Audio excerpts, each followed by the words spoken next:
everyone, my name is Vanya and in this channel you will learn more about freelancing, digital marketing, family, and lifestyle. And just in case you are new to this channel, don't forget to hit that subscribe button and hit that notification bell to get notified whenever I have new videos. Okay, this feels weird because I've been doing TikTok videos for the past few months and I haven't done any YouTube video. Kaya naman, I decided to create actually one of the hot topics in my TikTok TikTok account here. So if you haven't followed me there, please follow me. I'll put it down here. And yung isa sa pinaka-hot topic doon is basically about freelancing and about being a virtual assistant. In today's episode, I'm proud to say that I am a freelancer and I'm a virtual assistant aside from being a business owner.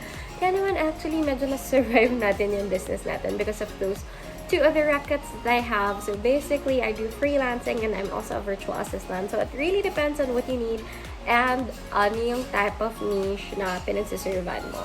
Pero ang pinaka-common question pa rin out of all is, what is being a freelancer like? Or yung isang question is, ano nga ba yung isang virtual assistant? And in today's episode, we are gonna talk about that one kasi sobrang daming questions talaga from TikTok especially. And most of the time, I also get messages on my Instagram account asking where to start and how did I start personally on my freelancing and virtual assistant journey.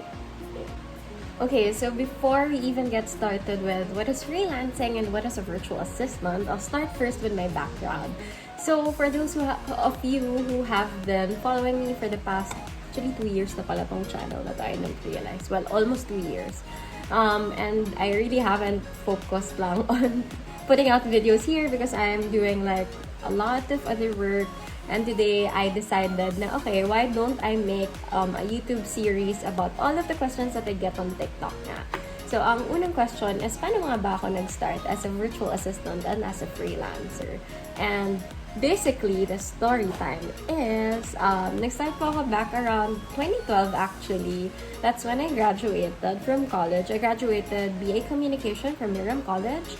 Graduated cum laude, pero ang pinaka-common question sa akin before, bakit hindi ako pumasok sa corporate right after college? Feeling ko lang I wasn't fit for a corporate job because I'm the type of person who wants all of other things aside from sitting down ng 8 to 5. Hindi ko ata kaya na yun yung ginagawa ko every single day. So I decided to get small work. I started as a virtual assistant back then. It was I think, tama ba? Real estate industry. So, doon ako nag-start. VA ako. I work from 7 to 3 p.m. And then, doon ako rumaraket. That's what I called it. I called my freelancing jobs a racket back then. So, I racket by checking out thesis, yung mga nag-edit ng mga technical writing, etc. I also started doing project manager jobs. So, ang ginagawa ko naman doon, I'm a PM for mga video for schools, ganyan. So, tinatawag nila ako to fix a schedule, to check out the shoots, etc., etc. And then, after nun, doon ko talaga na-realize na parang, may parang something about freelancing. But before I even really work on a freelancing capacity, nag-work ako sa Miriam College as the alumni office manager. So, I've been there for around, I think, 4 years. May puto lang na parang may 1 year gap lang in between.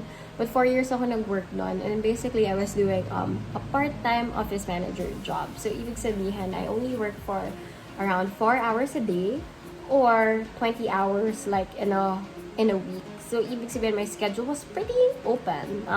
So, parang to maximize that time, even if my salary was fit for a full-time job na, I wanted to really maximize and get more income streams aside from my job. Kasi syempre, half day lang naman ako nasa work and wala akong gagawin the other half of the day. So that's when I started doing events. I started doing event assistant jobs, getting marketing jobs, etc., etc. And doon talaga nag-start yung freelancing career ko. Back then, I didn't really know that it was freelancing, and most of the time when my friends asked me uy, anong ginagawa mo? Parang na-feel ko na-confuse sila kasi ang dami ko sinasabi. I became a paralegal at the time.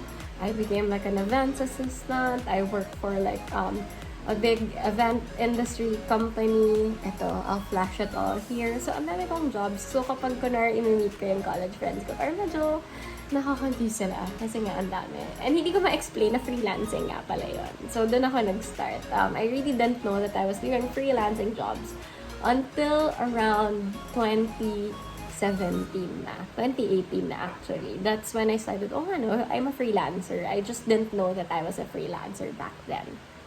Okay, just a disclaimer, I'm not a super expert about freelancing. I'm just sharing with you what I know. Kung paano ko siya ginawa dun sa structure ng career life ko. Yun yung kinikwento ko. So, the kind of freelancing that I do now is basically what I've been doing for the past years. And simula nga nung naking raketera mode ako, that's when I started talaga doing full-time freelancing. So, bumalik ulit ako sa isang PM job. I was a project manager for an online job. VA ako, tawag pa rin VA sa akin. Kaya, ang tawag sa akin, like, ginawa kong term for myself. I'm a freelancing virtual assistant because I do multiple virtual assistant roles within different companies, which is essentially freelancing. Okay, so essentially, before we even dive into the specifics, ano nga ba yung isang freelancer? Like, what type of job does a freelancer entail? Or what is the basic definition of a freelancer? Which is a super common question. So, by definition, freelancing is the ability to serve multiple clients at the time. Kaya ka freelancer kasi parang pwede kang mag-attend to multiple clients or different people all at the same time. So that means clients pay for your output and basically not the amount of time you spent on a specific output. It gives you basically, kaya ko rin nagustuhan siya, freedom to work anywhere, yun yung number one. Second is freedom to actually choose your clients. Kasi syempre, as a freelancer, you don't want to also get and attract clients na hindi mo naman ka-match or hindi mo rin kasundo kasi mahirap ka trabaho yun. And freedom to kind of give the clients kung ano yung certain or specific deliverable na kaya mong gawin as a freelancer. So those are the three things or parang freedom na nakukuha ko as a freelancer. That's why I also really focused on freelancing after like being a virtual assistant and being a raketera for such a long time. So, freelancing is essentially doing work for multiple clients all at the same time. Kaya may maririnig kayong mga freelancers na talagang kumikita ng malalaki because they can do it dahil nga multiple yung clients nila. So, ibig sabihin, multiple din yung income streams nila.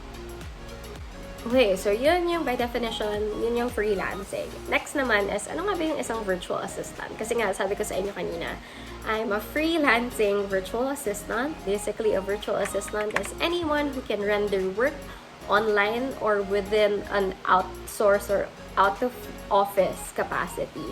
So, ibig sabihin, basta pwede mo gawin yan via your computer, your laptop, etc. You can basically work from anywhere. Kaya work from home naman ako like from the start, even before the pandemic.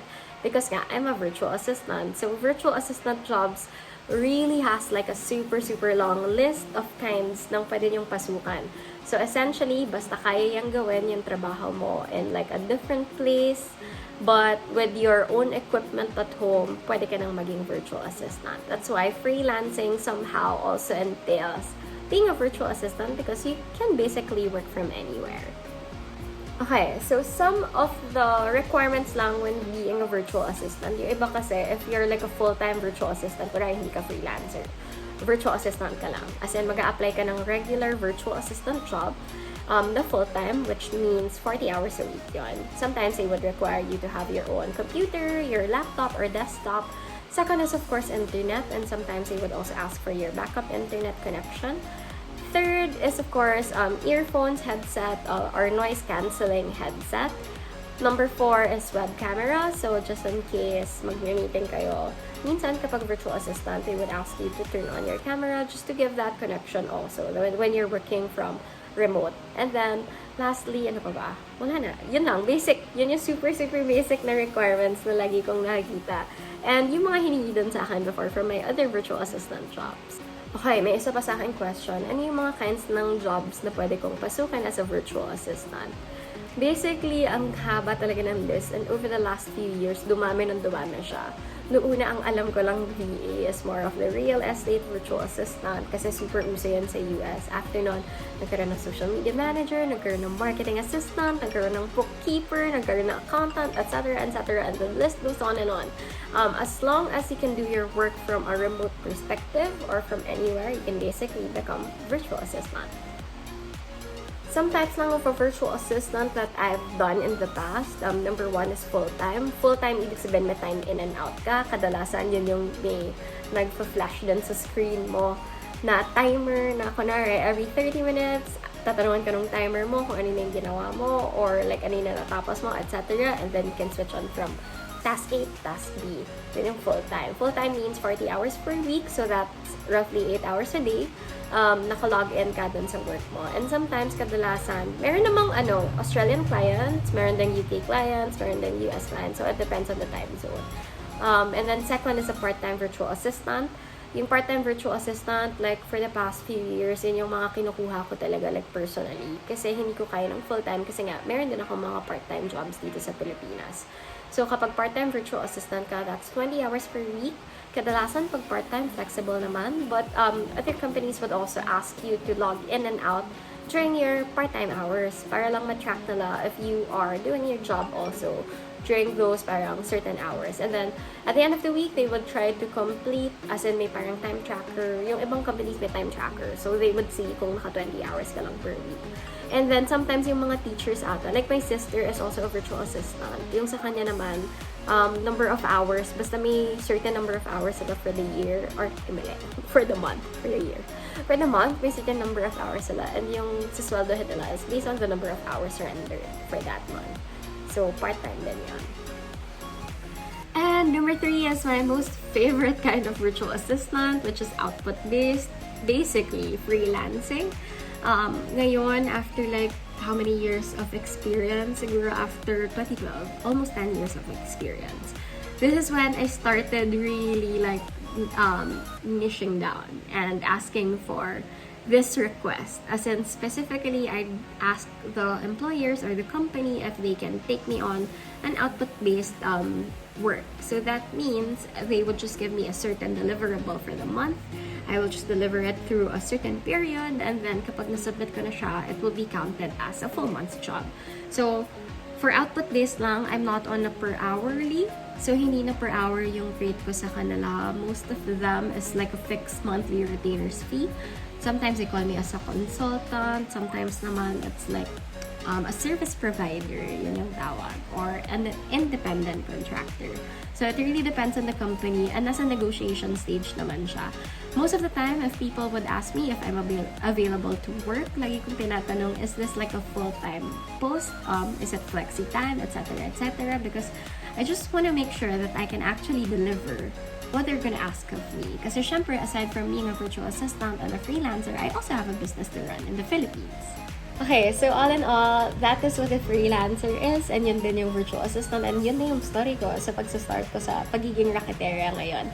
And this would be a series of videos because I'm trying to answer like the common questions that I've been getting on TikTok. Kasi nga, hindi ko ma-answer lahat doon and like in one go. But basically, that's what I do, and I hope you like this video. And if you are also a freelancer, comment down below your questions, and malay mo, yan na yung next topic natin for this work from home series. So yan lang, my name is Vanya and I am your digital marketing girl. We talk about freelancing, family and lifestyle, and of course digital marketing. Ngayon, freelancing and virtual assistants na dahil yan yung sobrang daming questions talaga on TikTok. So hopefully you can join me again next time. Make sure to subscribe and tick on the notification bell, and see you again. Bye! Okay, so in today's episode, we are gonna talk about one of the most common questions that I get on TikTok. Saan nga po ba ako magsa-start kung gusto ko maging freelancer or isang virtual assistant?